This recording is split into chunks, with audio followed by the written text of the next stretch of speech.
Alors, mesdames, mesdemoiselles, messieurs, bonjour. Bienvenue à ce premier colloque national Sciences citoyennes et biodiversité. Environ 200 personnes se sont inscrits à ce colloque sur l'ensemble des 2 journées, ce qui est tout à fait encourageant pour le premier colloque sur ce thème. C'est également le premier colloque organisé par Tela Botanica. Donc pour nous, ça a été à la fois un gros effort, mais aussi une découverte pour organiser ces 2 journées. Une question, mais au fait, pourquoi Tela Botanica organise ce colloque sur la biodiversité? En effet, Tela Botanica, comme son nom l'indique, s'intéresse avant tout à la botanique.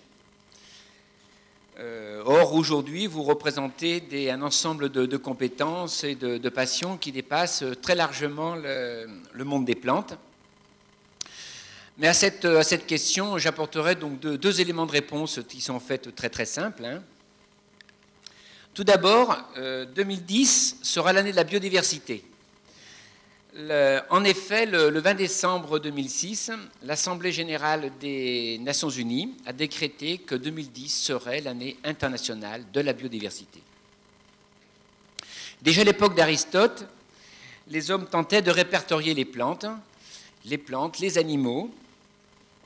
Et aujourd'hui, les taxonomistes ont fait du chemin puisqu'ils ont dénombré et observé environ 1 700 000 organismes différents, des plantes, des animaux, mais aussi beaucoup et de plus en plus de micro-organismes. Mais une foison d'autres existent dans la nature. On est loin d'avoir fait l'inventaire complet. Les estimations les plus courantes parlent de 8 millions, 15 millions, certaines jusqu'à 100 millions. Notre connaissance de la nature est donc encore très, très imparfaite.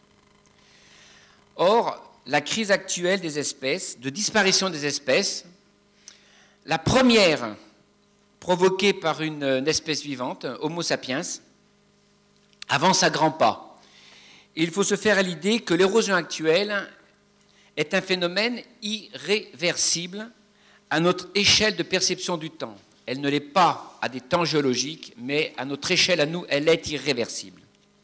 Aussi, il y a urgence à sauvegarder tout ce qui peut l'être, et pour cela, il faut le connaître. D'où ce colloque qui vous invite, tous les acteurs de la société, à participer à cet effort de connaissance. Par ailleurs, lorsque nous avons créé Tela Botanica, en 1999, nous n'imaginions pas que notre action dans le monde de la botanique s'intégrerait dans le cadre des sciences citoyennes, dont va nous parler Florian Charvolin dans quelques instants.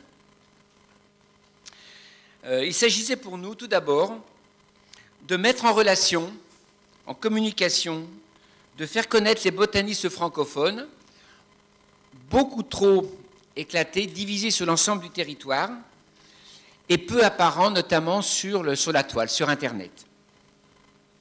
Très rapidement, il est apparu que cette mise en relation évoluait vers la mise en commun, puis à la création de données, d'informations tout à fait originales sur les plantes, avec la réalisation d'index, comme l'index de la flore de France, qui a été travaillé, mis au point et actualisé aujourd'hui dans le cadre de Tela Botanica, mais également des milliers de photos en ligne, des illustrations, des cartes de répartition des plantes.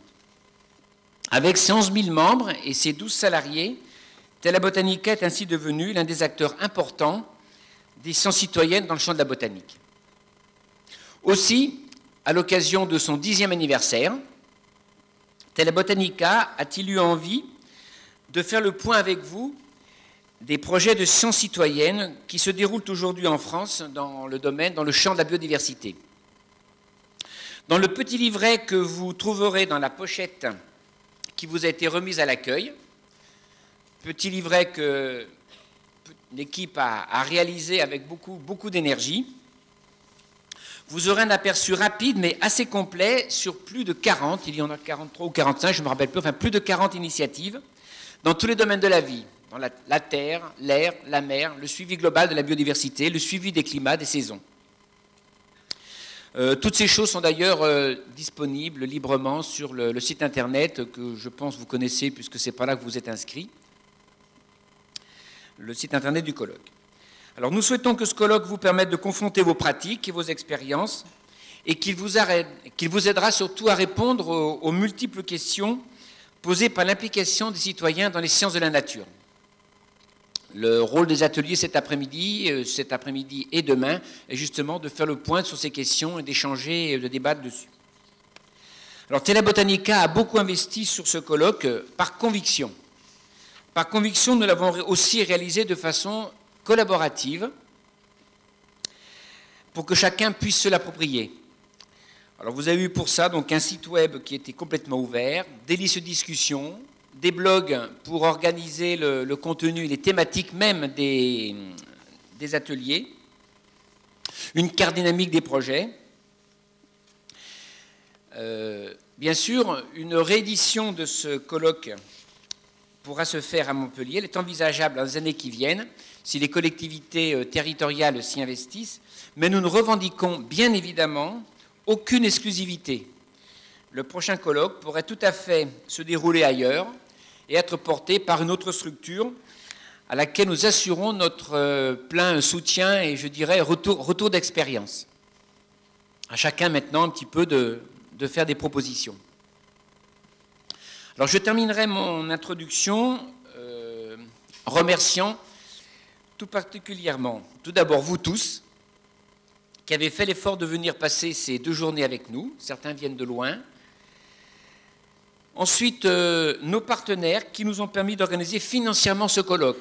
Sans cela, il n'aurait pas pu se tenir. Alors d'abord, la mairie de Montpellier, représentée ici par Mickaël Delafosse, qui interviendra dans quelques instants, la région Languedoc-Roussillon, le ministère de la Recherche, le ministère de l'Environnement, de l'Écologie, du Développement durable et de la mer, la Fondation Nicolas Hulot, qui a élu cette initiative coup de cœur de l'année et qui a soutenu financièrement la réalisation du livret, nous l'en remercions. L'Université Montpellier 2, bien sûr, qui nous accueille aujourd'hui gracieusement dans ses locaux pour ces 2 jours. Je voudrais enfin remercier toutes celles et tous ceux qui ont mis la main à la pâte sur le terrain, parfois humide et boueux comme hier, où c'était difficile.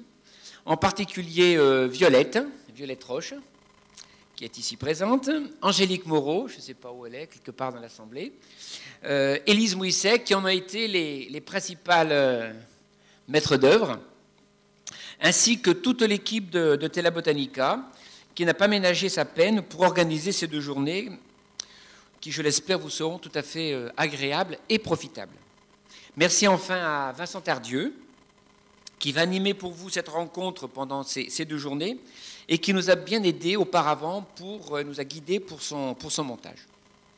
Voilà, je vous remercie. Je vous souhaite donc 2 journées studieuses et agréables.